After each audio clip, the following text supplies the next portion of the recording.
bir tarafını yaparken tırtırlı yapıyor, bir tarafta da düz. Tek taraflı. Sorun gel.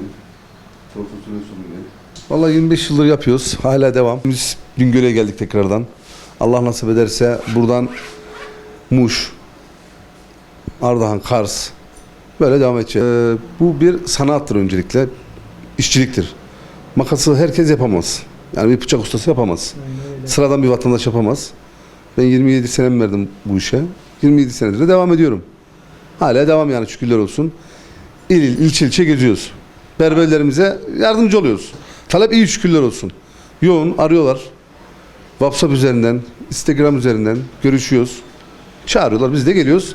Vatandaşın, berberin hizmetkarıyız yani. Olay bu yani, başka bir şey değil. El becerine güvenmemek bitti. Eskiden de o. Şimdi çok az. Yani gider bir adam fabrikada iş yapar ama bu işi yapamaz. Bu iş eskiden de büyüklerimiz yapardı bu işi. Bu baba mesleği. Babadan geliyor yani.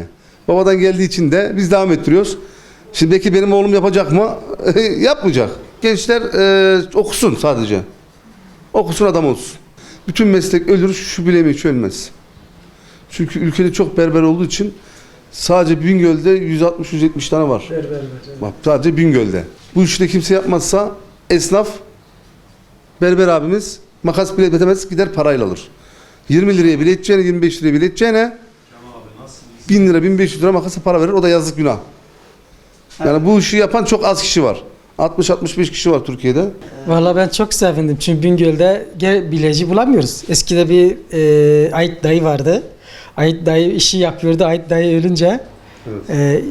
bileme bulamıyoruz. Bazen Elazığ'a gönderen oluyor, Diyarbakır'a gönderen oluyor. Biz de bulamıyoruz. Denk geldi şimdi abi. Sağ olsun işimizi gördü. Ama isterim ki ayda bir sefer böyle buralara uğraşsın. Yani dedik eskide berber pek kimse sanki berberlik artık ölecek. Yani kimse öyle bir talep, öğrenme talebi yoktu. Ama şimdi nedense artık Avrupa şeyim oldu neyse şu anda benim yanımda 5 kişi öğreniyor. 2 koltuktur ama 5 tane çırak. Evet. Öyle bir rağbet var yani şu anda mesleğe bir rağbet var.